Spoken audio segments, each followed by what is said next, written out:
Alhamdulillah, nahmaduhu wa nasta'inuhu wa nastaghfiruh wa na'udzu billahi min shururi anfusina wa min sayyiati a'malina may yahdihillahu fala mudilla lahu wa may yudlil fala hadiya lahu. Asyhadu an la ilaha illallah wahdahu la syarika lahu wa asyhadu anna Muhammadan 'abduhu wa rasuluh. Allahumma salli wa sallim ala Muhammad wa ala alihi wa sahbihi ajma'in. يا أيها الذين آمنوا اتقوا الله حق تقاته ولا تموتن إلا وأنتم مسلمون. يا أيها الناس اتقوا ربكم الذي خلقكم من نفس واحدة وخلق منها زوجها وبث منهما رجالا كثيرا ونساء واتقوا الله الذي تساءلون به والأرحام إن الله كان عليكم رقيبا. يا أيها الذين آمنوا اتقوا الله وقولوا قولا سديدا يصلح لكم أعمالكم ويغفر لكم ذنوبكم ومن يطع الله ورسوله فقد فاز فوزا عظيما. فإن أصدق الحديث كتاب الله وخير الهدي هدي محمد وشر الأمور محدثاتها وكل محدثة بدعة وكل بدعة ضلالة. أما بعد, muslimin dan muslimat yang dirahmati oleh Allah Subhanahu wa taala sekalian.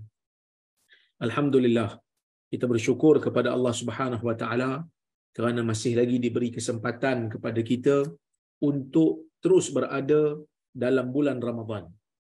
Dan kita berada di fasa yang terakhir dalam bulan Ramadan, seolah-olah perancangan kita lakukan ini perancangan yang terbaik. Kerana kita membaca suratul Qadar betul-betul di bulan Ramadan, dan juzuk yang kedua daripada surah Qadar yang kita nak baca ni pun, ya,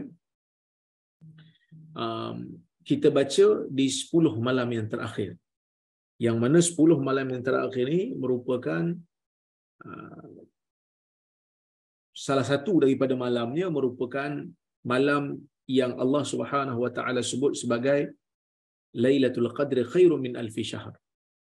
10 satu malam terdapat di 10 malam terakhir itu ada satu malam yang lebih baik daripada 1000 bulan. Apa yang ada pada malam itu? Allah Subhanahu wa taala menceritakan di dalam suratul Qadar pada ayat yang keempat. Setelah Allah Taala sebut Lailatul Qadri khairum min alfi syahr. Bulan malam Al-Qadar itu lebih baik daripada 1000 bulan. 1000 bulan. Kemudian Allah Subhanahu wa taala menyebutkan tanazzalul malaikatu warruh fiha biidni rabbihim min kulli amr. Pada malam itu turunnya malaikat dan ruh dengan izin Tuhan mereka membawa pokok-pokok dari tiap-tiap perintah. Maksudnya apa dia? Maksudnya Allah Subhanahu wa taala nak bagi tahu kat kita, bulan puasa ni adanya satu malam yang lebih baik daripada 1000 bulan untuk dilakukan padanya ibadah, dan pada malam itu bukan saja orang mukmin disyariatkan, digalakkan untuk melakukan ibadah, tetapi juga pada malam itu Allah Ta'ala izinkan malaikat untuk turun ke dunia. Waruh, dan juga ruh. Ruh ni siapa? Ruh ini ialah malaikat Jibril alaihi salam. Kenapa malaikat Jibril pula? Kerana di dalam ayat Al-Quran yang lain, Allah Subhanahu wa taala ada menamakan Jibril ni sebagai Ruhul Amin. Ada juga yang dipanggil Jibril ni dengan nama lain, iaitu Ruhul Qudus. Jadi, kenapa tak sebut malaikat je? Bukan Jibril tu malaikat je ke? Bukan Jibril tu salah satu daripada malaikat yang ada ke? Kita kata ya, tetapi bila Allah Azza wa Jalla menyebutkan tanazzalul malaikatu warruh, yang merujuk kepada Jibril ruh itu menunjukkan bahawasanya Jibril ini penting juga untuk disebut. Setelah disebut umum, disebut yang khusus juga, iaitulah Jibril.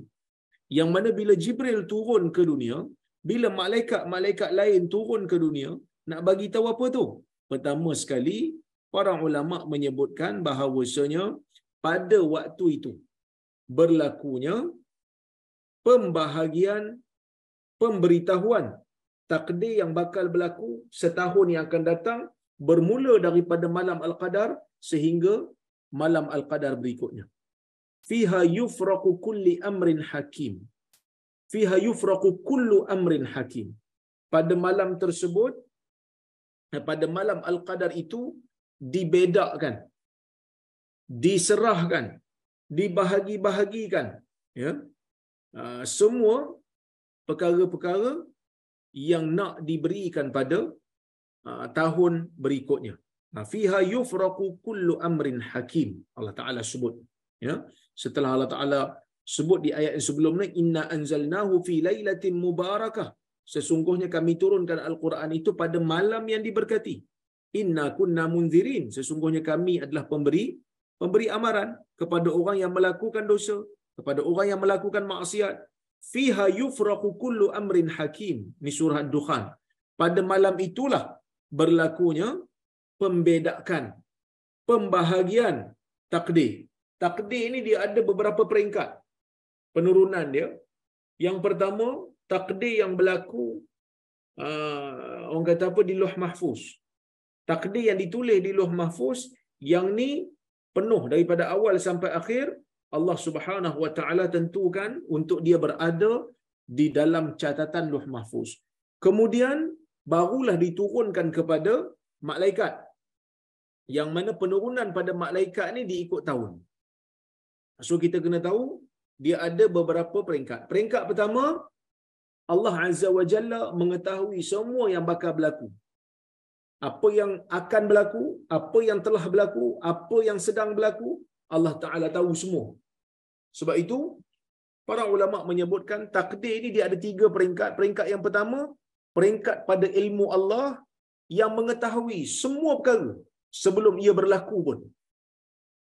Sama ada secara rambang ataupun secara detail, Allah Ta'ala tahu semua. Yang kedua, ditulis takdir-takdir itu di Lauh Mahfuz. Ini pun semua ditulis.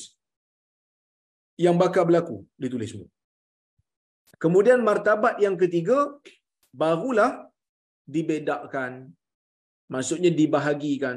Malaikat-malaikat akan diberikan tugasan. Setahun ni kamu kena buat apa? Jadi malaikat pun terima dan malaikat nak laksanakan. Sebab malaikat ni ada yang Allah Ta'ala tugaskan untuk tugasan-tugasan yang tertentu berkaitan dengan penentuan, orang kata apa, bukan penentuan takdir ni Allah Ta'ala punya ketentuan. Tetapi malaikat melaksanakan ketentuan yang Allah Ta'ala telah tentukan. Kemudian setelah dibedakkan, barulah dilaksanakan. So dia ada 4 peringkat. Bermula daripada ilmu Allah yang maha tahu semua perkara, kemudian ditulis dalam Lauh Mahfuz yang mencatat semua perkara. Kemudian yang ketiga, pemberitahuan kepada malaikat apa yang bakal berlaku pada setahun akan datang. Kemudian barulah dilaksanakan mengikut tarikh yang telah ditetapkan oleh Allah Azza wa Jalla. Ini martabat-martabat takdir daripada bermula dengan ilmu Allah Azza wa Jalla yang maha tahu sehinggalah kepada pelaksanaan takdir itu sendiri. Kemudian bila Allah Ta'ala kata tanazzalul malaikatu warruhu fiha min kulli amr, bi izni rabbihim min kulli amr, Allah Ta'ala izinkan malaikat dan Jibril untuk turun ke dunia ini dengan keizinan Allah. Allah Ta'ala izinkan. Nak bagi tahu apa dia? Semua benda dalam dunia ni kalau Allah Ta'ala tak izin dia tak jadi. Dia mesti dengan keizinan Allah Azza wa Jal. Maka bila turun saja malaikat, turun saja Jibril dengan izin Tuhan, melakukan segala perintah, melaksanakan segala perintah. Maksudnya daripada tahun tu mereka diberikan arahan. Pada tarikh sekian-sekian tahun ni kamu kena buat sekian-sekian. So malaikat tahu tugas masing-masing. Itu yang pertama. Yang kedua, malaikat akan turun bukan hanya sekadar turun. Malaikat turun membawa keberkatan. Sebab itu dalam hadis Nabi SAW menyebutkan ada perkara yang menyebabkan malaikat tak masuk dalam rumah orang mukmin. Apa dia? Antaranya orang yang bela anjing secara haram dan orang yang menyimpan patung selain daripada patung yang dibenarkan, iaitu patung kanak-kanak, patung mainan. Nabi SAW sebut innal malaikata la tadkhulu baitan fihi surah aw kalb Atau kama qala, Nabi sallallahu alaihi wasallam bersabda, sesungguhnya malaikat-malaikat tidak akan masuk rumah yang ada padanya surah patung selain daripada patung mainan, au kalb ataupun anjing yang dipelihara secara haram. Maksudnya bukan dipelihara dalam ruang lingkup yang dibenarkan oleh syarak. Jadi malaikat ni bila tak masuk, ada orang kata, malaikat tak masuk lagi bagus, kita buat dosa malaikat tak catat. Malaikat yang mencatat amalan, mereka akan tetap bersama dengan kita. Malaikat yang Nabi sallallahu alaihi wasallam maksudkan dia tak masuk, malaikat yang Nabi sallallahu alaihi wasallam maksudkan yang dia orang ni tak masuk bila seseorang itu melakukan dosa membela anjing, membela anjing, ataupun apa ni kita panggil menyimpan patung yang haram, ialah malaikat yang membawa rahmat. Sebab turunnya malaikat membawa rahmat. Jadi sebab itu tanda malam Al-Qadar ni Nabi sallallahu alaihi wasallam sebut dalam Sahih Muslim. Nabi kata, esok paginya matahari terbit dalam keadaan tak bersinar kuat cahayanya. Malap sikit. Kenapa malap? Dikatakan di antara sebab malapnya matahari pada pagi tersebut setelah berakhirnya Lailatul Qadar ialah kerana malaikat naik balik ke langit dan sayap malaikat itu menghalang sedikit cahaya matahari untuk tembus sampai ke bumi. Itu di antara apa yang disebutkan oleh para ulama lah. Dan dipanggil malam Al-Qadar itu sebagai Al-Qadar. Ya. Malam itu sebagai malam Al-Qadar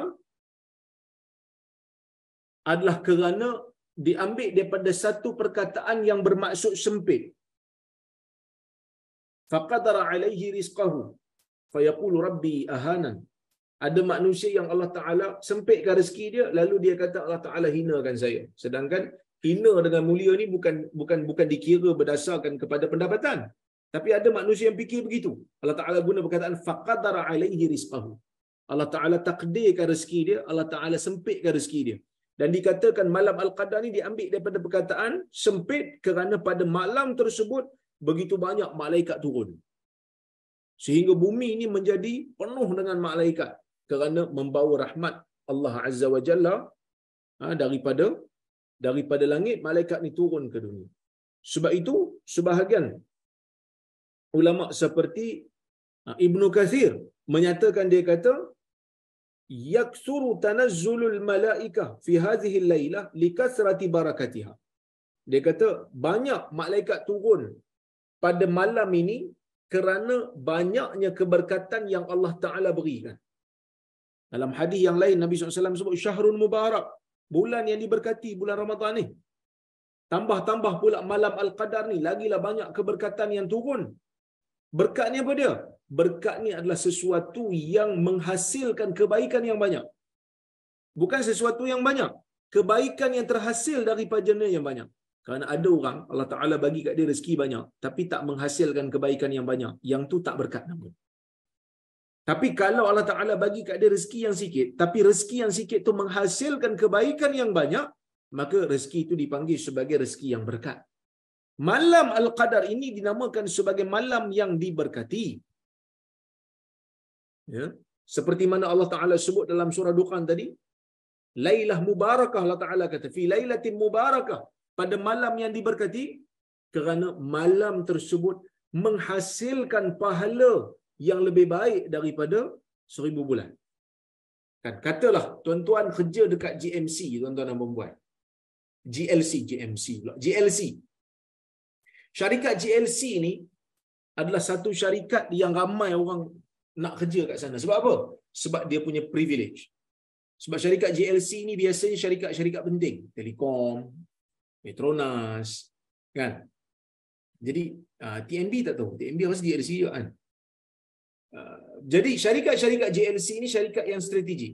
Dia berkaitan dengan keperluan asasi manusia, keperluan asasi rakyat. Jadi siapa yang kerja GLC, bila dekat-dekat nak raya ataupun hujung tahun, mereka akan tanya berkenaan dengan bonus. Kan? Mereka ni berkaitan dengan bonus. Jadi bila tanya berkaitan dengan bonus, kadang-kadang dapat bonus 12 bulan gaji, kadang-kadang dapat bonus 15 bulan gaji.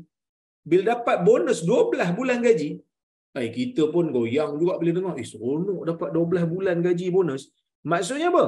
Maksudnya dia kerja macam 2 tahun punya kerja. Gaji dia tu macam 2 tahun punya kerja. Sebab bonus dah 12 bulan. Bonus pun macam setahun dah kerja. Kita begitu amazed. Begitu orang kata apa? Teruja. Hebatnya kan?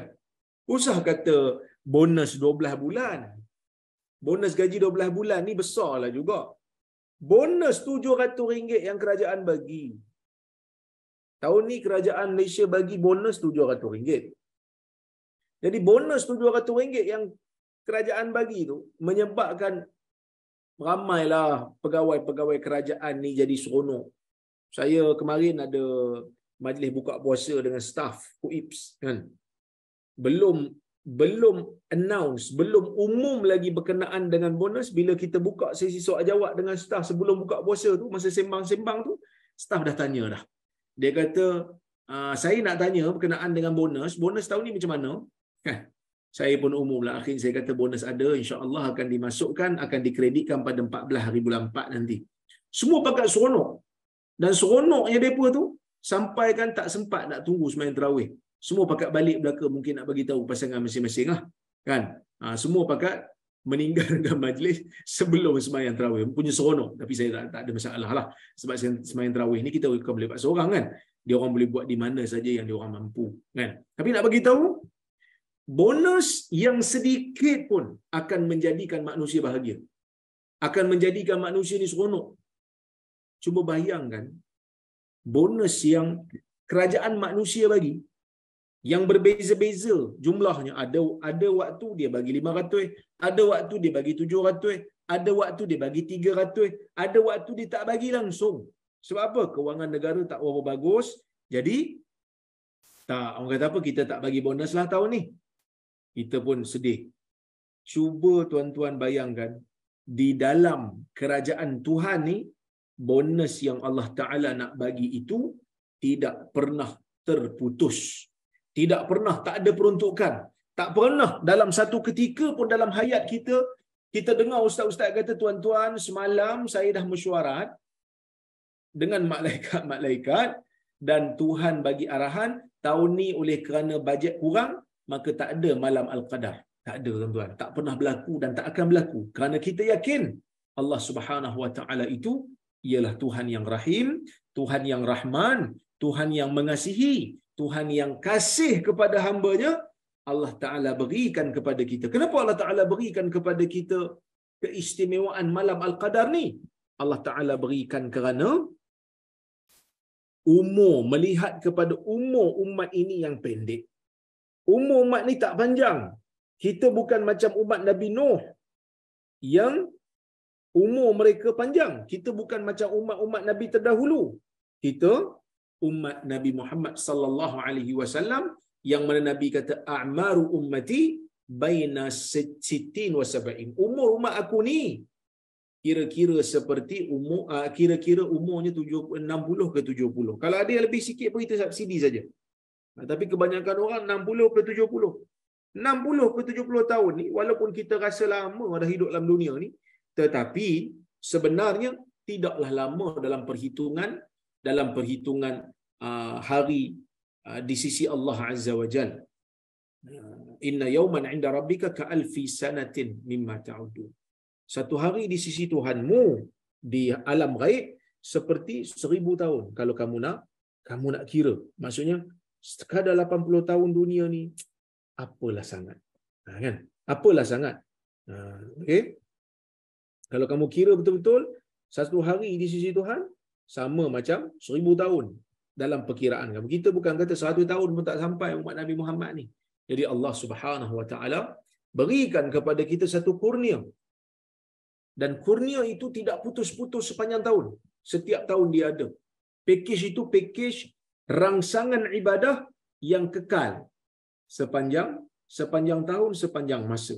Cuma para ulama berbeza pendapat, adakah malam Al-Qadar ni berulang tiap-tiap tahun ataupun bagaimana? Kita akan tengok, Hamka akan hurai. Kita tengok, siapa ada buku tengok muka surat 375. Hamka dia hurai, dia kata ayat yang nombor 4 ni dia kata itulah sebab yang nyata dari kemuliaan malam itu. Laksana satu perutusan atau satu delegasi malaikat-malaikat turun ke muka bumi ini bersama-sama dengan malaikat yang di sini disebut roh, iaitu ketua dari sekalian malaikat.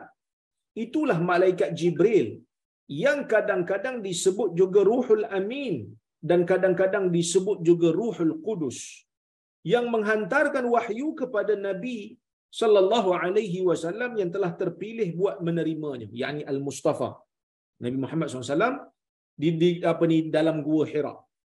Nilai malam itu menjadi tinggi sekali, lebih utama dari 1000 bulan, setinggi-tinggi usia biasa yang dapat dicapai oleh manusia.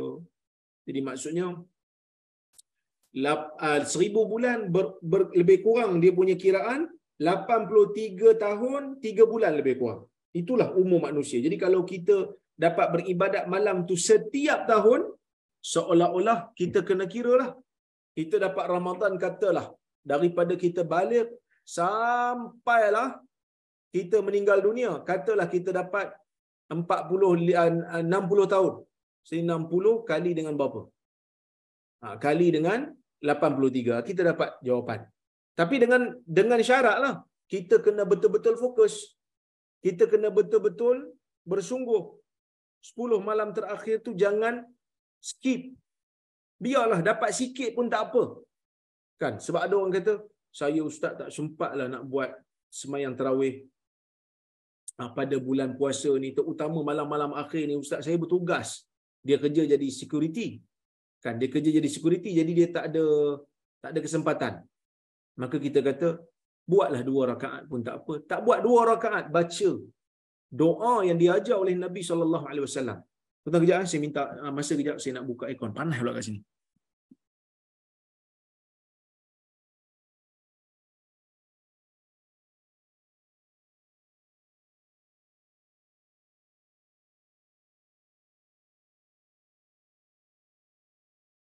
Okey. Sorry, ambil masa sikit sebab tuan-tuan, Perlis ni panas. Saya tak tahu di Kuala Lumpur macam mana, panas ke tidak, tapi di sini panas sungguh. Semalam tengok cuaca, dia punya suhu 35 ke 34 atau 35, tapi feel like 43. Kita rasa haba tu macam 43. Begitu panasnya keadaan sekarang ni. Kita doa kepada Allah supaya Allah Ta'ala turunkan hujan sikitlah pada kita. Allahumma asqina, Allahumma asqina, Allahumma asqina. Ya Allah, turunkan kepada kami hujan supaya dapat kurangkan sikit panas yang sedang melanda bumi Malaysia ni. Okey. Jadi kita kira lah kan. Kita balik pada isu kita balik. Kira kalau sepanjang dia hidup tu 60 kali dia dapat Ramadan, kalau dia betul-betul konsisten, dia akan dapat. Dan tak semestinya kena semayang 8 rakaat tarawih baru boleh dapat pahala. Tak semestinya kena semayang 20 rakaat baru dapat pahala. Tak. Itu para ulama bincang dari sudut afdal. Nak buat lebih daripada tu pun boleh, nak buat kurang daripada tu pun tak ada masalah. Sebab damanya qiyam Ramadan. Nabi SAW sebut apa? Nabi kata, man qama ramadana imana wa ihtisaba ghufira lahu ma taqaddama min dhanbi. Sesiapa yang menghidupkan malam Ramadan imana wa ihtisaba, kerana keimanan dia kepada Allah dan mengharapkan pahala daripada Allah, maka akan diampunkan dosanya yang telah lalu. Nabi SAW sebut dalam perkataan yang umum. Nabi kata man qama ramadana, sesiapa yang menghidupkan malam Ramadan, tak semestinya dengan rakaat yang tertentu. Selagi mana salat itu sah, 2 rakaat. Kan 2 rakaat lah. Tak ada masalah. Dapat pahala. Cuma tak samalah orang yang salat 2 rakaat dengan orang yang salat 8 rakaat. Tak samalah orang yang semayang 2 rakaat dengan orang yang salat 20 rakaat tertentu. Tak sama. Tapi tetap Allah Subhanahu Wa Taala akan berikan ganjaran kepada orang yang salat pada malam tersebut. Dan beribadat pada malam tersebut tak disyaratkan untuk kita tahu malam tu malam Al-Qadar. Katalah satu orang, dia beribadat malam tu, dia bangun, dia ibadat. Dia tak pergi tengok pun apa-apa tanda, dia tak tahu pun malam tu malam Al-Qadar, tapi dia tetap beribadah. Dia tetap beribadah, maka ibadahnya akan dikira lebih baik daripada 1000 bulan. Cuma kadang-kadang sebahagian daripada kita ni hilang fokus. Betul, saya tak nafi, memang ada tanda-tanda yang disebutkan oleh para ulama sebagai tanda malam Al-Qadar. Ada riwayat yang disebut pada malam itu bintang tak berapa nak ada, pada malam itu tenang, tak bising. Tapi riwayat-riwayat tersebut masih lagi boleh dipertikaikan kesahihan sanad dia. Masih lagi boleh dipertikai. Jadi yang sahihnya, tanda malam Al-Qadar ni yang sahih cuma satu je, yang disepakati sahih. Apa dia? Yang disepakati sahih adalah esok pagi matahari terbit dalam keadaan malap yang saya sebut tadi. Ya, malap. Kerana apa malap? Kerana malaikat naik semula ke langit, kata para ulama. Tapi orang kata apa, nak kata malam tu tak sejuk sangat, ya, malam tu tak orang kata apa, tak panas sangat, bintang pun tak keluar, itu riwayat yang masih lagi boleh kita pertikaikan.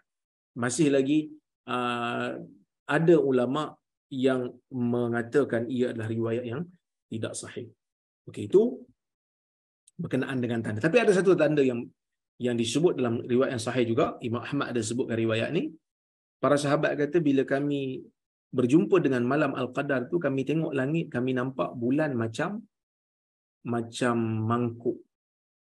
Macam mangkuk yang separuh. Macam separuh mangkuk. Mangkuk apa ni kan bulat kan. Jadi bila separuh mangkuk tu nama bulan sabit. Itu bukan tanda lah. Itu bukan tanda. Sebab apa? Sebab malam Al-Qadar kan 10 malam terakhir. Memanglah pada malam itu, ya, bulan macam bulan sabit sebab dah hujung-hujung kan? Sebab nak habislah bulan, nak tunggu bulan baru pula. Jadi para ulama menyebutkan malam Al-Qadar itu tanda yang disepakati sahih ialah esok pagi matahari terbit malap sikit, pucat sikit. Okey, kata Hamka, pada kali pertama dan utama itu, Jibril memperlihatkan dirinya kepada Muhammad sallallahu alaihi wasallam menurut keadaannya yang asli. Sehingga Nabi sallallahu alaihi wasallam sendiri pernah mengatakan bahawa hanya 2 kali dia dapat melihat Jibril itu dalam keadaannya yang sebenar, iaitu pada malam Al-Qadar atau malam nuzul Quran, iaitu di Gua Hira, dan kedua di Sidratul Muntaha ketika baginda Mi'raj. Yang ni bagi saya Hamka ada sedikit terkeliru. Pertama, dia kata malam itu yang apa ni,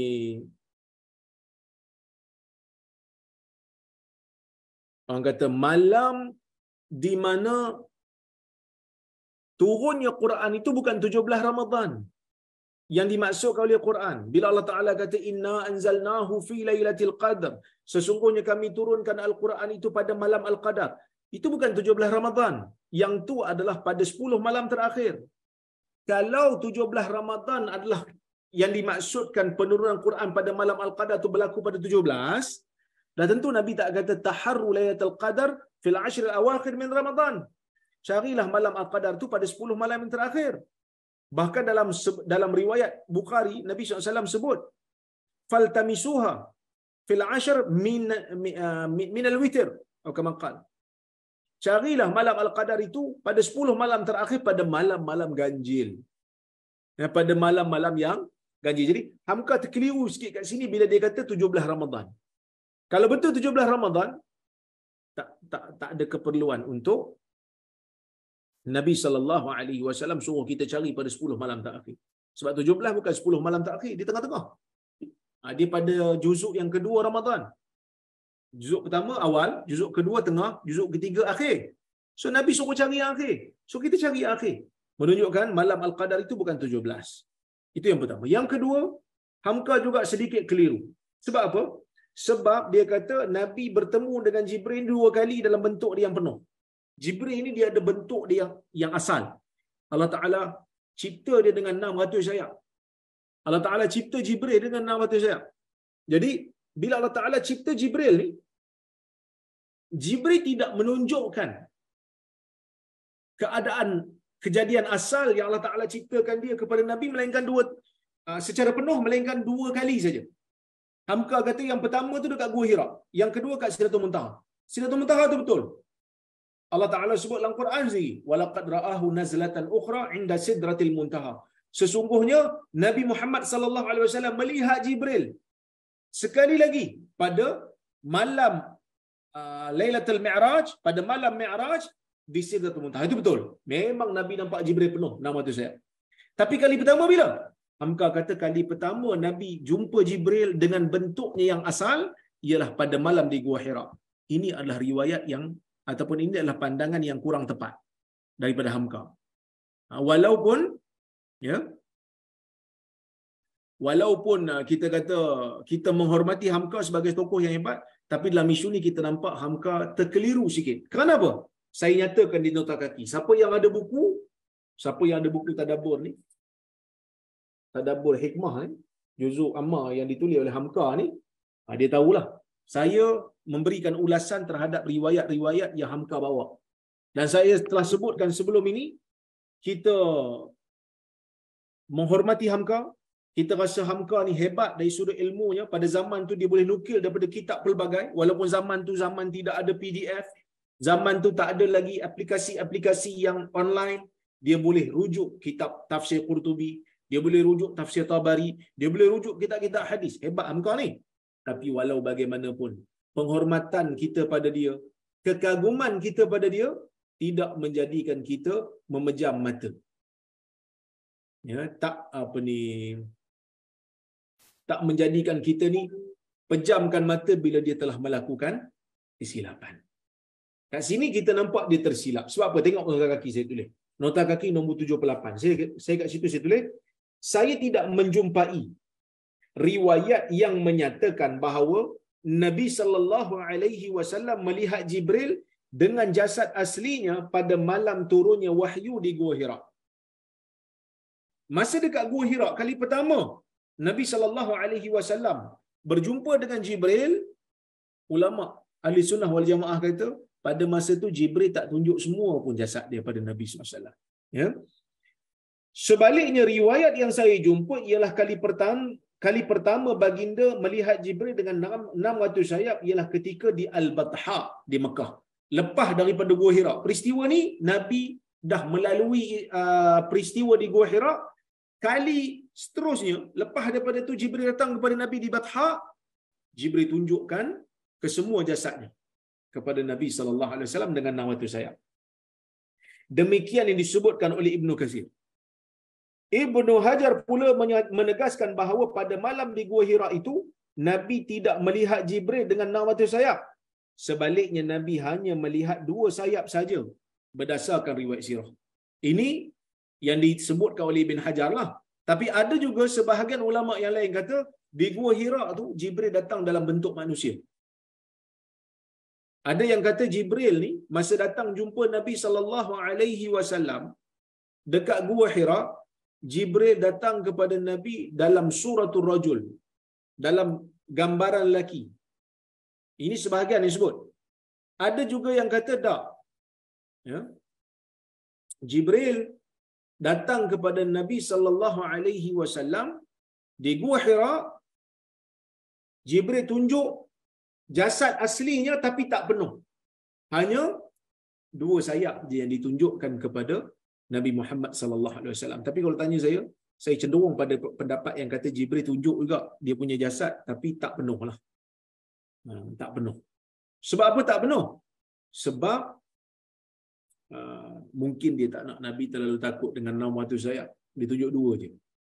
Itu pun Nabi sallallahu alaihi wasallam berada dalam keadaan yang ketakutan juga.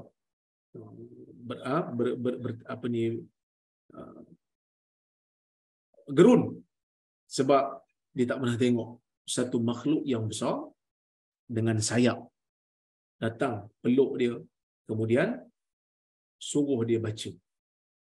Suruh dia baca. Jadi sebab itu, kalau tanya saya, dia tak datang jumpa Nabi dalam bentuk lelaki. Kalau lelaki, mungkin Nabi tak takut. Apa Nabi nak takut? Lelaki. Kan? Tapi, dia datang bawa dua, dia tunjukkan dua sayap sahaja. Sebab itu dalam kitab Fathul Mun'im, syarah kepada Sahih Muslim, yang ditulis oleh Dr. Musa Lashin, dia kata apa? Dia kata, وَقَدْ اخْتَلَفَتْ أَقْوَالِ في حالة جبريل التي جاء عليها في غار حراء بسورة إقراء. Di sana ada pelbagai pendapat yang membicarakan tentang keadaan Jibril ketika mana bertemu Nabi di Gua Hira. Waktu dia bawa surah Iqra tu, apa keadaan dia? Apa bentuk dia? Faqila innahu jaa ala suratihi al-haqiqi. Ada yang kata dia datang dalam bentuknya yang asli. Memang ada. Dan Hamka ambil pendapat ni, cuma tak tepat. Kerana riwayatnya dhaif. Riwayatnya tidak tepat. Summa sta'lanahu Jibril min qibali Hira, min qibali Hira. Okey? Baik. Yang betulnya bukan 600 sayap. Yang betulnya Jibril hanya tunjuk 2 sayap sahaja. Jadi Ibn Hajar pilih pendapat ni.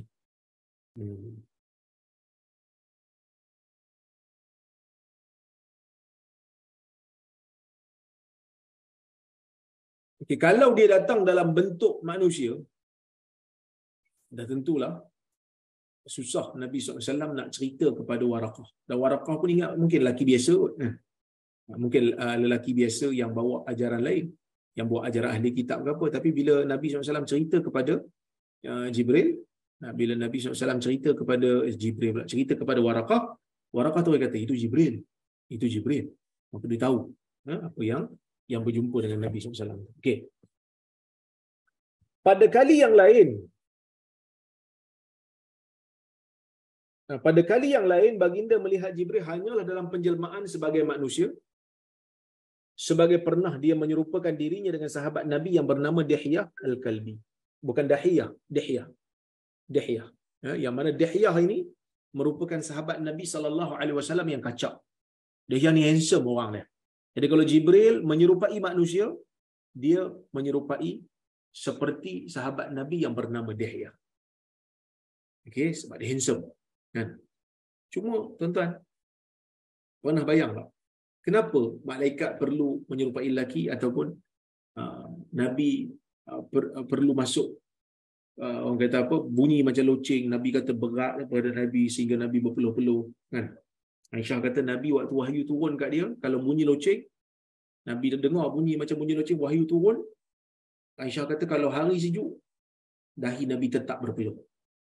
Kerana Allah Ta'ala ni bila nak jadikan manusia ni berinteraksi dengan benda lain, dia perlu ada kesesuaian, perlu ada keserasian. Malaikat tu alam dia lain daripada alam kita. Malaikat tu alam ghaib, kita alam nyata. Jadi bila nak interact, bila nak bercakap, perlu salah seorang masuk ke alam yang lain. Sama ada malaikat turun ke alam dunia, alam manusia, ataupun kita masuk ke alam malaikat. Bukan kita lah, Nabi lah.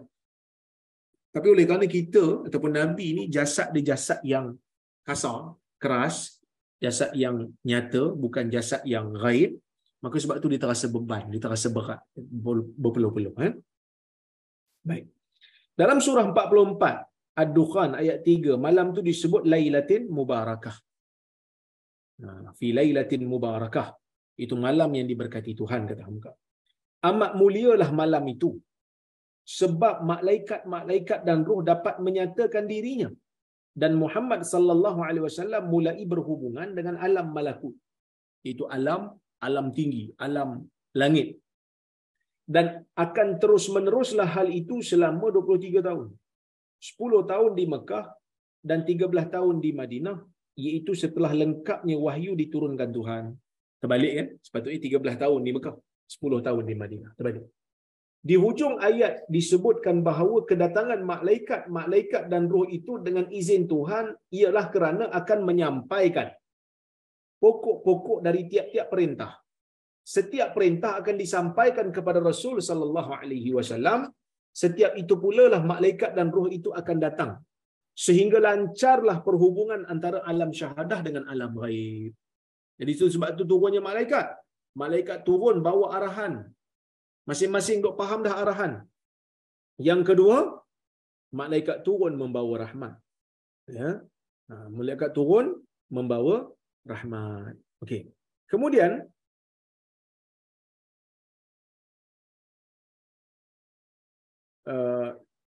Ibnu Katsir juga mengatakan malaikat turun kerana banyaknya berkat pada malam tersebut, dan malaikat turun bersama dengan keberkatan dan rahmah. Seperti mana malaikat pernah turun. Malaikat pernah turun ketika orang membaca Al-Quran. Dan malaikat juga turun untuk bersama dengan orang-orang yang berada dalam majlis zikir. Dan malaikat turun dan mengembangkan sayapnya memayungi orang-orang yang menuntut ilmu. Jadi menunjukkan malaikat ni suka kepada orang yang melakukan ketaatan kepada Allah dari sudut menuntut ilmunya, membaca Qurannya dan juga berzikir. Ya. Baik. Sama jugalah malam tu malaikat turun kerana malam tu orang beribadat banyak. Orang Islam beribadat. Contoh dekat Masjid Alwi malam semalam penuh masjid. Orang iktikaf. Pukul 3 pagi pun masjid separuh penuh. Masjid Alwi tu besar. Separuh penuh Masjid Alwi tu dengan orang pada pukul 3 pagi sembahyang. Kan? Cuma saya balik awal sikit. Saya sembahyang juga tadi. Bersama dengan imam saya tengok masya-Allah ramai. Kemudian saya terpaksa gerak awal sebab ada kuliah subuh gitu tadi. Tapi nak bagi tahu manusia ramai. Ada yang datang daripada Pulau Pinang, ada yang datang daripada Ipoh, ada yang datang daripada Kedah. Bila tanya, jauh datang dia kata nak merasai suasana beriktikaf 10 malam terakhir Ramadan. Ini merupakan pengalaman lah. Kan? Mungkin negeri lain pun ada buat. Cuma di Perlis ni pun ada. Alhamdulillah. Dan kita di Perlis ni memang masjid aircon tu dibuka setiap masa selagi mana ada orang iktikaf. Siap ada yang pasang kelambu lagi kat tepi masjid nak tidur dalam tu kan. Jadi nak bagi tahu meriah lah keadaan di Perlis ni. Jadi kalau ada tuan-tuan ada kesempatan nanti, kalau tak sempat tahun ni, tahun depan ambil cuti, datanglah 10 malam terakhir di negeri Perlis, tengok keadaan bagaimana orang-orang masyarakat menghidupkan 10 malam terakhir. Mufti pun semalam datang iktikaf. Saya baring sebelah dia semalam. Kan, cuma saya tak berjaya tidur dalam masjid sebab sejuk sangat ada aircon. Jadi saya keluar, saya tidur dalam kereta. Kan, pukul 3 pagi bangun balik. Nak beritahu, saya bukan kadang-kadang tak tahan sejuk, tapi hari ni saya pasang aircon sebab panas sangat. Okey. Kemudian setiap perintah akan disampaikan oleh Rasul, akan disampaikan kepada Rasul. Okey. Kemudian Allah Taala kata apa? Salamun hiya hatta matla'il fajr. Sejahteralah dia sehingga terbit fajar. Apa kata Hamka? Hamka kata dalam ayat ni bertambah jelas bahawa malam itu adalah malam salam. Malam sejahtera. Malam damai dalam jiwa Rasulullah sallallahu alaihi wasallam. Sebab pada malam itulah baginda diberi pengertian mengapa sejak beberapa waktu sebelum itu dia mengalami beberapa pengalaman yang ganjil. Sini sebab Hamka kata malam pertama turun tu 17 Ramadan, ya. Waktu di Gua Hira. Tapi kita dah bagi tahu ini silap. Malam turun Quran tu ialah malam ketika mana Quran turun daripada Lauh Mahfuz ke langit dunia. Malam itulah yang berlaku pada malam Al-Qadar.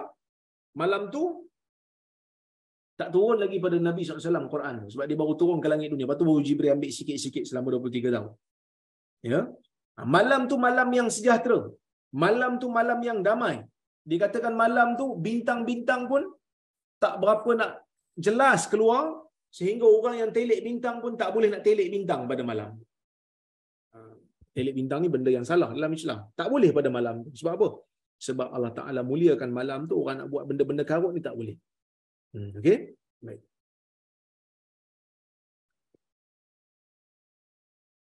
Kemudian Hamka kata dia merasakan mimpi yang benar, dia mendengar suara di dekat telinganya sebagai gemuruh bunyi loceng.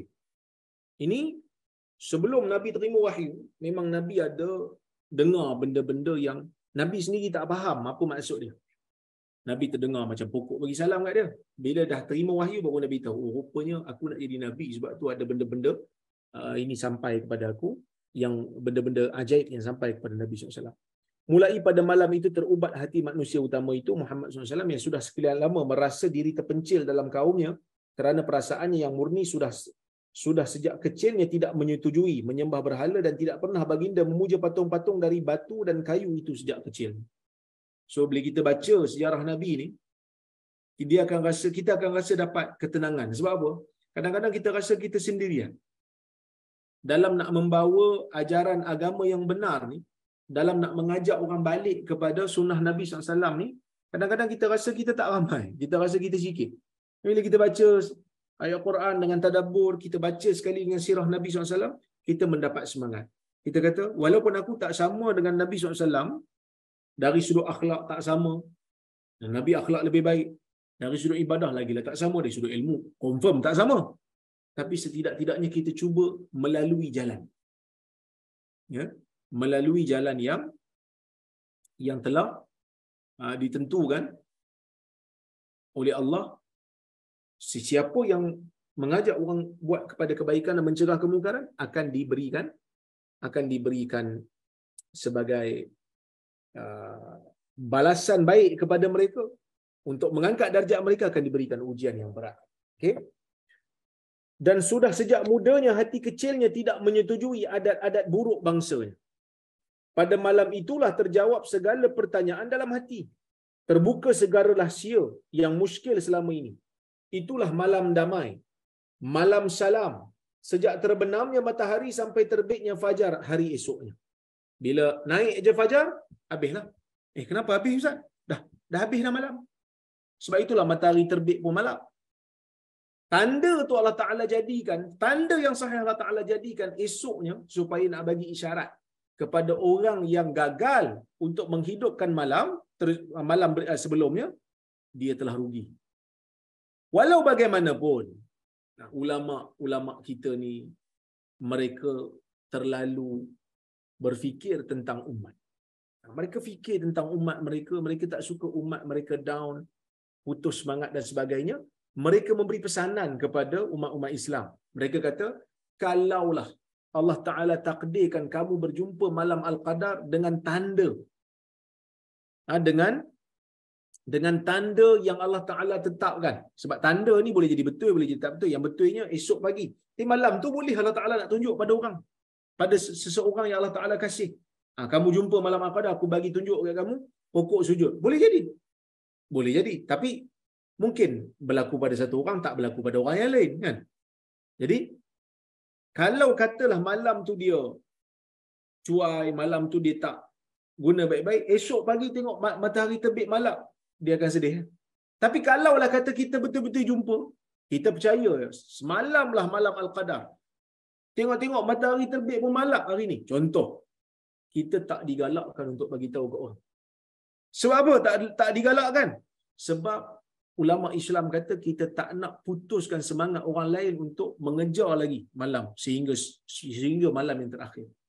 Maksudnya selagi mana ada ruang, kejar. Kalau kamu rasa dah berlaku dah malam Al-Qadar, malam 21 lah saya rasa, tak payah bagi tahu. Saya rasa malam 21 confirm. Sebab apa? Sebab malam 21 orang dah tak mau beramal dah, malam 22, malam 23 orang tak mau amal. Berapa? Malam Al-Qadar lepas dah dia cakap malam 21. So kita diam-diam saja sudah. Kita diam-diam saja sudah. Okey. Jadi bila terbit je fajar pada siang esoknya, masuk aja subuh, maka selesailah malam Al-Qadar.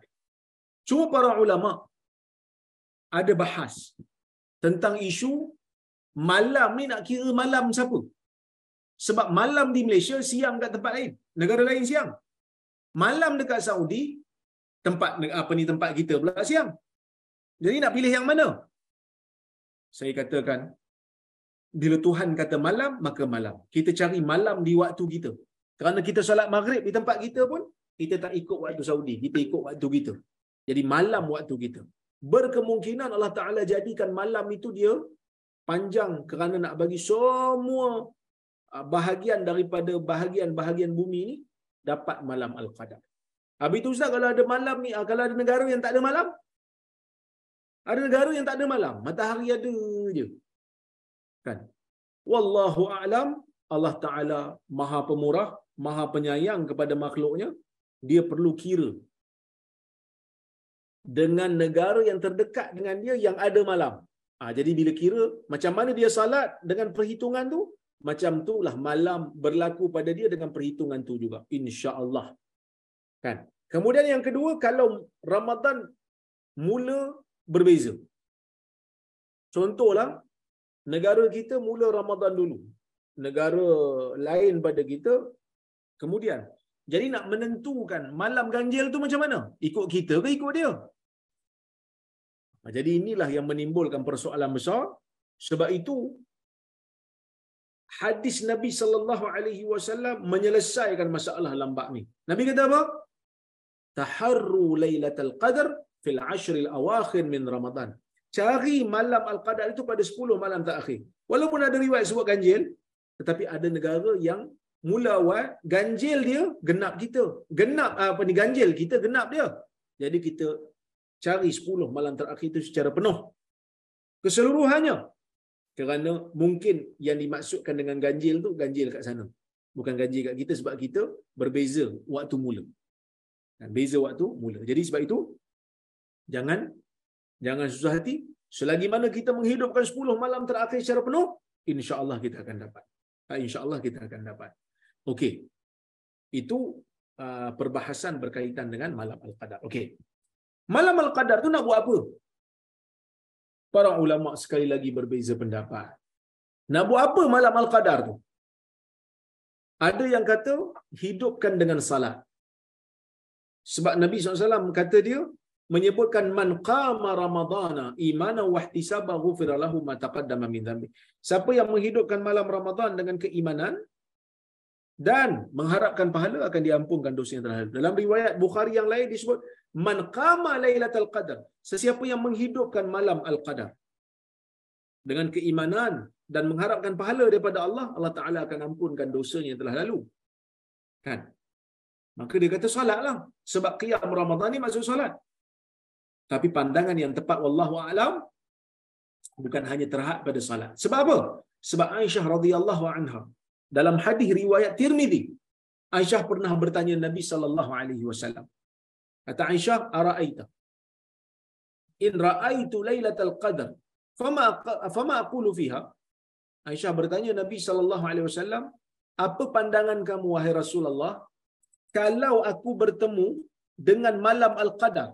Apa yang aku sebut? Apa yang patut aku doa?" Nabi sallallahu alaihi wasallam menyebutkan, kamu berdoalah dengan lafaz Allahumma innaka afu. Allahumma innaka afu tuhibbul afwa fa'fu anni. Okey. Aisyah tanya kepada Nabi.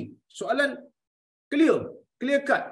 Aisyah kata, "Ya Rasulullah, ara'aita in 'alimtu ayyu lailatin lailatul qadar ma aqulu fiha?" Ya Rasulullah, kalau saya tahu malam tu malam qadar, saya nak baca apa? Nabi kata, "Quli Allahumma innaka afu tuhibbul afwa fa'fu anni." Tirmizi kata hadis ni hasan sahih. Ya Allah, engkau Maha Pengampun, engkau sukakan kepada pengampunan, ampunkan saya.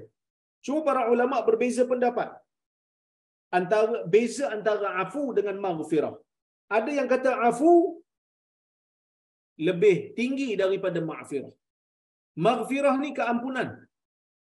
Tetapi bukan penghapusan. Dia ampun saja tapi dia tak hapus. Tapi kalau afu, dia maafkan dan hapuskan. Itu pandangan yang pertama. Pandangan yang kedua, ada yang kata afu lebih rendah daripada maghfirah. Sebab tu kita diminta untuk istighfar sentiasa. Istighfar kita buat hari-hari. Kerana apa? Kerana afu, maksud menurut ulama, afu kita minta Allah Subhanahu Wa Taala, kita mohon Allah Subhanahu Wa Taala tidak mengambil tindakan dengan dosa yang kita buat. Manakala maghfirah pula ialah kita mohon Allah Taala ampunkan dan tutup dosa kita. Okey? Cuma dah kalau maghfirah lebih tinggi, kenapa tak minta maghfirah?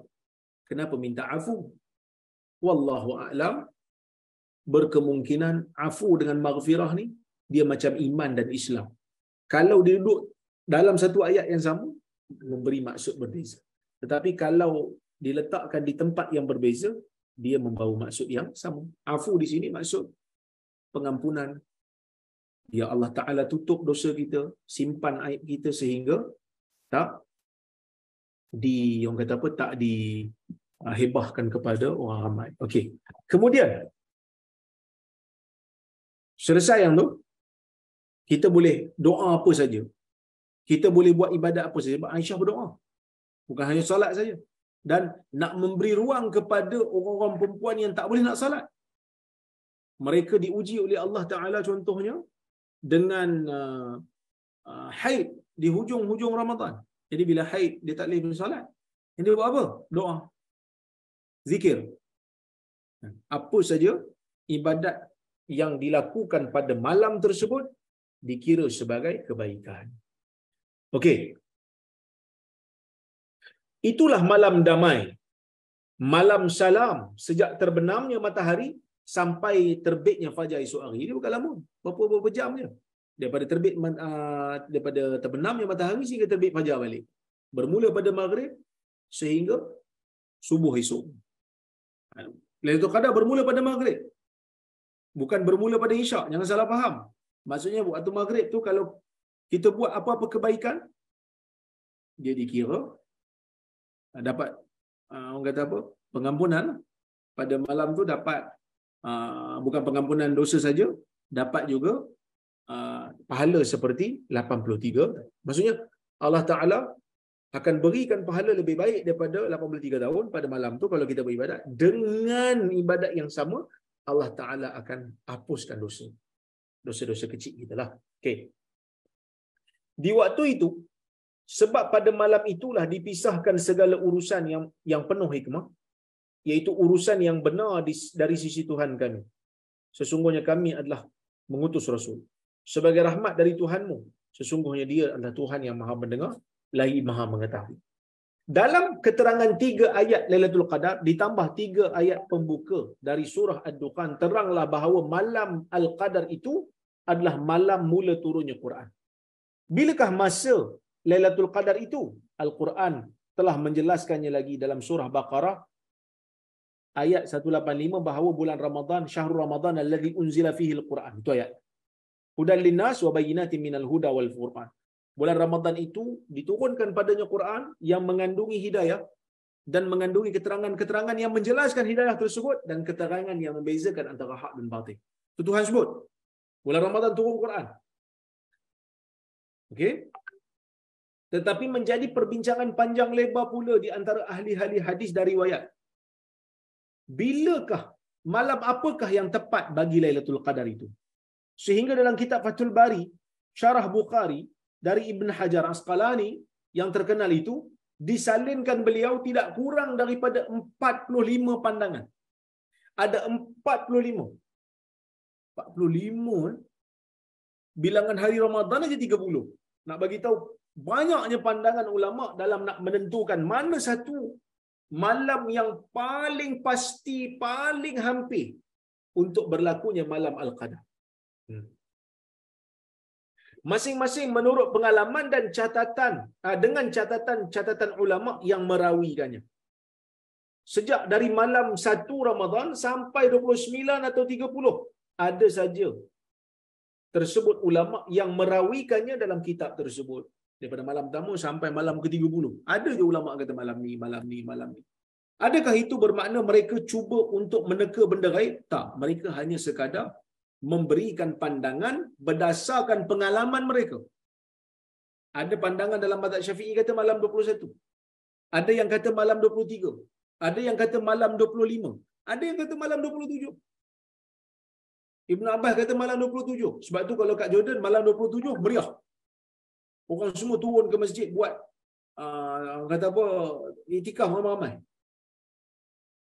Iktikaf ramai-ramai jadi grand lah malam tu dengan ibadah sebab mereka mengambil pandangan ni. Okey?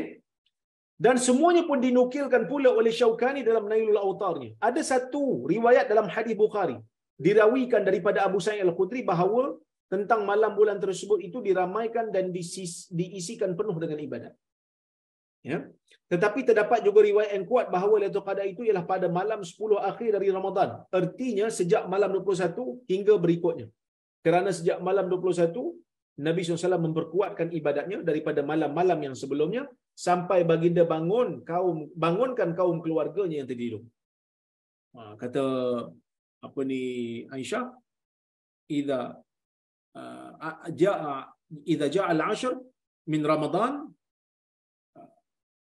ayqadha ahlahu wa syi'da mi'zarahu wa qama lailahu. Kama qala. Aisyah kata bila sampai 10 malam terakhir Ramadan ni, Nabi akan kejutkan ahli keluarga Nabi, Nabi akan ketatkan seluar Nabi, dan Nabi akan ketatkan tali mi'zar, tali yang ikat kain Nabi ataupun tali ikat seluar, Nabi ketatkan, dan Nabi akan menghidupkan malam. Maksud apa tu? Ada yang kata bila Nabi ketatkan kain tu, menunjukkan Nabi SAW bersungguhlah. Ketat, elok-elok sebab nak salat. Jangan terlucut. Ada yang kata ia sebagai satu isyarat Nabi tidak berhubungan. Nabi tidak berhubungan kelamin dengan isterinya sepanjang 10 malam terakhir tu. Sebab Nabi beriktikaf dalam masjid, macam mana nak bersama? Tak boleh nak bersama ketika mana beriktikaf, kan? Kena keluar daripada masjid lah baru boleh bersama. Okey. Tetapi terdapat juga riwayat, saya dah baca ini. Abdullah bin Mas'ud dan Asy-Sya'bi dan Al-Hasan dan Qatadah berpendapat bahawa malam itu ialah malam 24 Ramadan. Alasan mereka ialah kerana ada hadis daripada Wasithah bahawa Al-Quran diturunkan pada malam 24 Ramadan. Satu riwayat lagi daripada As-Suyuti yang kemudian sekali dikuatkan oleh Syekh Al-Khudari, guru besar pada Fuad satu universiti. Jatuhnya ialah pada 17 Ramadan. Orang yang berpegang pada 17 Ramadan ini dia ambil daripada ayat Quran juga, ya. Yang mana Allah Subhanahu Wa Taala menceritakan tentang pertembungan di antara dua puak, iaitu dalam peperangan Badar. Peperangan Badar berlaku pada 17 Ramadan, jadi dia kata Quran turun pada 17 Ramadan. Itu pun kurang tepat juga kerana 17 Ramadan bukan 10 malam terakhir. Okey, maka oleh kerana berhadapan dua golongan di perang Badar itu, golongan Islam dan golongan musyrikin terjadi pada 17 Ramadan, mereka menguatkan bahawa Lailatul Qadar mulai turun Quran di Gua Hira iaitu 17 Ramadan. Meskipun jarak waktunya adalah 15 tahun. Kita pun dapatlah memahamkan bahawa ini pun adalah hasil ijtihad. Hamka bagi tahu ini semua ijtihad belaka. Ya? Bukan satu nas kata ini, bukan satu kemestian yang pasti dipegang teguh. Sebab Nabi SAW menyuruh memperhebat ibadat setelah 10 malam terakhir. Bukan hanya pada malam 17 Ramadan saja. 10 malam terakhir. Bersungguh. Sebenarnya kalau kita nak pergi lebih deep lagi, ada orang kata apa kau nak cari malam Al-Qadar? Kau habiskan ibadat pada bulan puasa tu secara penuh. Automatik kau dapat. Kau nak bincang buat apa panjang-panjang? Bincang buat apa? Pertama kita kata bincang dari sudut nak dapat ilmu saja. Tapi kalau di sudut nak suruh umat, nak suruh orang kata apa, orang Islam beramal, kita akan suruh, kita akan kempen diri kita dan semua beribadatlah pada 10 malam terakhir itu secara penuh. Menurut keterangan Al-Hafiz Ibn Hajar Asqalani juga dalam Fathul Bari, setengah ulama berpendapat bahawa malam Al-Qadar yang sebenarnya adalah satu kali saja, iaitu ketika Quran mulai pertama turun. Ada yang kata malam Al-Qadar mana ada berulang. Malam Al-Qadar itu malam-malam turun Quran je. Atau malam yang kita duk tunggu-tunggu ni, semalam tu, kemarin tu. Kan? Malam yang kemarin, malam yang apa kita tunggu tahun lepas, itu hanya ulang tahun saja, peringatan saja. Malam Al-Qadar tak ada dah. Dia kata apa? Ada pun Lailatul Qadar yang kita peringati dan memperbanyak ibadat pada malam hari di bulan Ramadan itu ialah untuk memperteguh ingatan kita kepada turun Quran. Sudah terang malam itu pasti terjadi dan dalam bulan Ramadan kita hidupkan malam tu mengambil berkat dan sempena memperbanyak syukur kepada Allah kerana bertepatan dengan malam itulah Quran mulai diturunkan Allah. So ada yang kata malam Al-Qadar ni tak ada dah, sekali je. Sekali je, dia tak ada berulang banyak. Tapi pendapat ni tak tepat lah. Sebab apa? Sebab Nabi sendiri suruh cari. Nabi sendiri suruh kita cari malam Al-Qadar tu. Kita pun carilah. Jadi kalau malam tu tak berulang, buat apa Nabi suruh cari? Kan? Okey. berdiri mengerjakan sembahyang yang disebut qiyamul lail atau tarawih di seluruh malam Ramadan ataupun menambah ramainya di malam 10 malam yang terakhir, pastilah salah satu bertepatan dengan malam turunnya Al-Quran. Bukankah ini saja hari-hari besar yang disuruh peringati di dalam agama Islam? Kita pun disuruh mempuasakan Muharram. Maksud dia kata bukan hari ini je kita disuruh ingat. Kita disuruh ingat 10 Muharram sebab pada hari itu Nabi Allah selamatkan Musa daripada Firaun, ya, atau Ashura kerana mengenangkan beberapa kejadian nabi-nabi yang terdahulu pada tanggal tersebut. Nabi SAW pun menegakkan beberapa sunnah dalam manasik haji guna mengenangkan zaman kejadian ataupun kejadian zaman lampau. Seumpama sa'i antara Bukit Safa dan Marwah mengenangkan betapa sulitnya Hajar mencari air untuk puteranya Ismail di lembah yang tidak bertumbuh-tumbuhan itu. Kita pun disuruh melontar Jamratul Aqabah bersama kedua jamrah lagi, memperingati perdayaan syaitan kepada Nabi Ibrahim. Cubaan, bukan perdayaan syaitan kepada Ibrahim. Syaitan tak berjaya pun. Cubaan syaitan untuk perdaya Nabi Ibrahim kerana akan menyembelih puteranya atas perintah Tuhan. Namun Nabi Ibrahim tetap teguh hatinya dan tidak kena oleh perdayaan itu. Maka jika kita tilik memperingati Lailatul Qadar atau malam kemuliaan atau malam penentuan, dapatlah semuanya kita pertautkan jadi satu, iaitu membesarkan syiar Allah. Kita nak besarkan syiar Allah untuk menambah takwa hati. Ada juga yang mengatakan bahawa malam Al-Qadar itu dapat disaksikan dengan kejadian yang ganjil-ganjil. Misalnya air berhenti mengalir, pokok kayu runduk ke bumi dan sebagainya. Semuanya itu adalah hal-hal yang tidak dapat dipertanggungjawabkan menurut ilmu agama yang sebenar. Maksud ada yang kata, saya bangun pagi Ustaz, bangun pagi tadi saya tengok air beku dalam bilik air. Boleh jadi itu tanda ke? Boleh jadi kalau Allah Ta'ala izinkan. Tapi itu bukan satu hujah yang ada disebut dalam hadis. Boleh jadi kamu jumpa air beku, boleh jadi orang lain jumpa pokok sujud, boleh jadi orang lain jumpa ternampak benda-benda yang ganjil dan sebagainya. Hairan dan kagumlah saya dengan orang tua saya. Dia hairan dan kagum dengan orang tua dia, bapa dia, Syekh Yusuf Amrullah. Bapa dia pun ulama juga, yang wafat pada 19 Ramadan 1392 Hijrah, iaitu meninggal pada 19 Oktober 1972 dalam usia 86 tahun ketika Hamka ziarah ayah dia. Ya. Beliau menyatakan pendapatnya sesuai dengan pendapat ulama yang disalinkan oleh Al-Hafiz Ibn Hajar bahawa Lailatul Qadar yang sebenarnya hanya sekali, iaitu pada mula-mula Quran diturunkan. Yang kita perlu kuat ibadat dalam bulan puasa menunggu Lailatul Qadar itu ialah memperingati dan muliakan malam Quran pertama kali turun itu.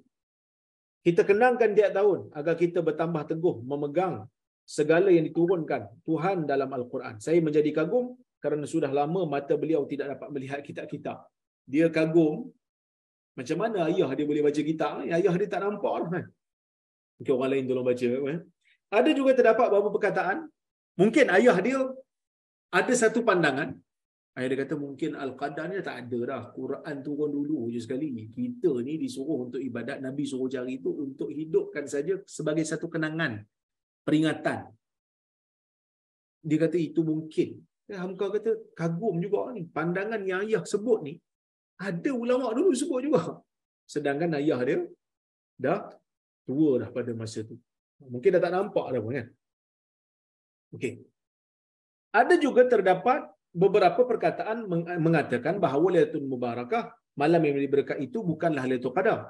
Sebaliknya malam nisfu Sya'ban. Ada juga yang kata itu malam nisfu Sya'ban tu dalam surah Dukhan tu bukan merujuk kepada malam Al-Qadar, tapi ia adalah tidak sahih daripada Nabi SAW. Sebab itu Hamka kata, tetapi dalam penyelidikan terhadap sumber agama yang sah, iaitu Al-Quran dan hadis yang sahih, tidaklah bertemu sumbernya. Tak ada sumber yang kata Lailatul Mubarakah tu adalah nisfu Sya'ban. Riwayat tentang nisfu Sya'ban itu tidaklah dapat dipegang, dia kata. Sanad-sanad ambilannya kacau bilau, riwayatnya banyak yang dhaif, bahkan ada yang dusta. Oleh sebab itu tidaklah dapat dijadikan dasar untuk dijadikan akidah dan pegangan. Jadi Hamka setuju dengan pendapat yang kata 17 Ramadan tadi yang kita baca, tapi macam pelik. Dia kata dia takjub pula dengan bapa dia yang kata malam Al-Qadar itu hanya berlaku sekali, Yang kita adakan ini hanya sebagai kenang-kenangan saja. Jadi kalau kenang-kenangan, adakah maksudnya kita tak dapat pahala seperti 1000 bulan tu? Tapi kalau tanya pendapat saya, wallahu a'lam, majoriti ulama mengatakan malam tu still ada. Malam tu still ada sebab tu Nabi berusaha mencarinya untuk mendapatkannya, dan Nabi SAW suruh pula kita untuk berusaha mencarinya. Cuma ada riwayat yang tunjuk malam tu 21, ada riwayat yang tunjuk malam tu 27. Jadi apa nak buat? Apa kesimpulan yang ada? Wallahu a'lam. Ibn Hajar ada sebut pendapat yang mengatakan malam Al-Qadar ni berbeza tarikhnya mengikut tahun. Mungkin tahun lepas 21, tahun ni 27. Mungkin tahun lepas 27, tahun ni 21, 25 dan sebagainya. Tapi yang penting kita konsisten mencari malam tersebut dengan memenuhi 10 malam yang terakhir. Wallahu a'lam. Itulah sedikit yang boleh saya sampaikan pada pagi ini. Mudah-mudahan ada manfaat untuk kita bersama. Jadi saya tengok kalau ada soalan ataupun komentar. Bagaimana pula gambar yang digantung, full atau half body? Rumah saya tak ada, tapi rumah mertua, rumah mak merbau, rumah mak mertua kot. Ini mungkin auto correct ni. Mak mertua jadi mak merbau. Jadi gambar yang digantung full ataupun half, boleh ke tak boleh? Ulama berbeza pendapat tentang hukum fotografi yang digantung. Ada yang mengatakan haram. Kerana apa haram? Kerana mereka menganggap gambar fotografi sama macam gambar lukisan dan patung. Tetapi wallahu ta'ala a'lam, saya berpandangan pertama, gambar fotografi tidak menjadi masalah. Sebab apa? Sebab gambar fotografi tak termasuk dalam larangan. Kerana Nabi SAW, zaman Nabi tak ada fotografi. Dan fotografi dia bukan satu lukisan. Dia hanyalah foto saja. Dia hanya foto, maksud dia hanya tangkap bayang saja, bayang yang sebenar. So tidak menjadi masalah untuk gantung. Walaupun ada ulama yang tidak membenarkan, cuma kalau nak wara, lebih utama untuk tak digantunglah. Tapi kalau gantung tak ada masalah sebab foto tidak menjadi masalah. Tapi kalau gambar tu gambar potret, lukisan tangan, macam mana? Para ulama letakkan kaedah, kalau yang dilukis itu penuh maka tak dibenarkan. Jasad penuh. Tapi kalau yang dilukis itu hanya anggota yang kalau tinggal anggota tu aja manusia tak boleh hidup, kan? Maka dibenarkan. Dibenarkan.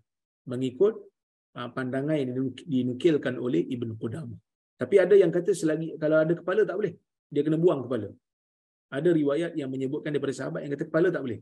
Tetapi pendapat yang disebutkan oleh ulama yang lain, Ibn Qudamah ada bahas tentang isu ni, mazhab Maliki juga ada bahas, selagi mana anggota tersebut tidak boleh hidup hanya dengan anggota itu saja, maka dibenarkan. Jadi kalau kita potret kepala je, ada mazhab yang membenarkan, walaupun pandangan yang lebih kuat ialah tak payahlah kita gantung potret ni, kerana ambil pendapat yang lebih selamatlah. Okey. Assalamualaikum Ustaz. Waalaikumsalam. Boleh beri pencerahan tentang qada dan qadar? Ini panjang ni, qada dan qadar. Saya ada satu kuliah di YouTube bahas tentang isu, tajuk dia salahkah takdir. Nanti tuan boleh tengok di YouTube. Saya ada bahas tentang isu salahkah takdir. Bolehkah kita menyalahkan takdir atas sesuatu yang kita buat? Ya, baik. Kita boleh tengok. Ataupun takdir Allah bukan alasan. Takdir Allah bukan alasan. Lama dulu saya huraikan berkenaan dengan benda ni. Okay.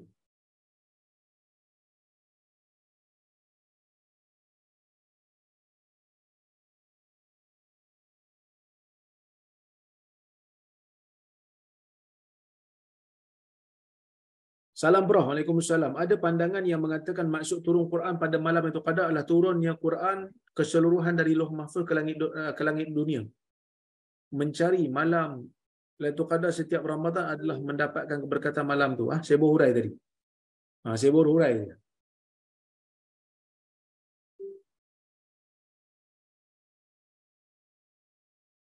Malam tu memang Quran turun secara tu, tapi adakah malam tersebut berulang keberkatannya ataupun tak berulang. Pendapat yang sahih, malam tersebut berulang keberkatannya. Okey.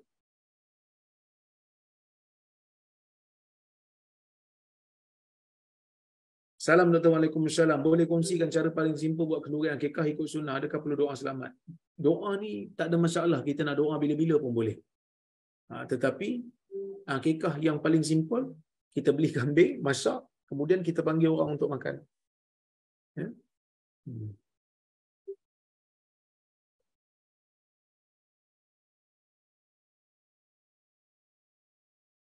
Assalamualaikum warahmatullahi wabarakatuh. Semoga sihat. Mana lebih utama bila kita masuk masjid, nampak orang salat, kita ikut sebagai makmum atau laksanakan salat qabliyah dulu?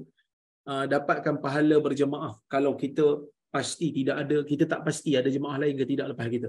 Jadi kita ikut dia untuk dapatkan pahala berjemaah. Yang mana salat qabliyah boleh dibuat selepas itu secara gantian. Boleh diganti. Salat qabliyah tu bila kita tak sempat, kita nak dapatkan pahala jemaah, kita boleh salat qabliyah lepas daripada kita laksanakan salat tersebut. Wallahu a'lam. Okey, itu aja yang ada soalan. Insya-Allah kita jumpa pada malam, kita jumpa pada kuliah yang lain. Malam pula dah cerita pasal malam tu kadang, saya nak malam ya. Kita jumpa pada waktu yang lain insya-Allah, di kesempatan yang lain. Saya ucapkan terima kasih banyak kepada tim Tafaqquh Fiddin yang berusaha bersungguh-sungguh untuk adakan kuliah kita ni. Moga Allah Taala berkati usaha mereka. Kemudian saya ucapkan juga selamat mencari malam Al-Qadar. Selamat semoga kita sama-sama bersemangat untuk menghidupkan malam-malam Ramadan yang terakhir ini. Dan insya-Allah semoga Allah rezekikan kita sehingga akhir Ramadan ini. Insya-Allah. Jadi saya mohon maaf terkasar bahasa tersilap kata. Qul qawli hadza wa astaghfirullahal azim li wa lakum. Assalamualaikum warahmatullahi wabarakatuh.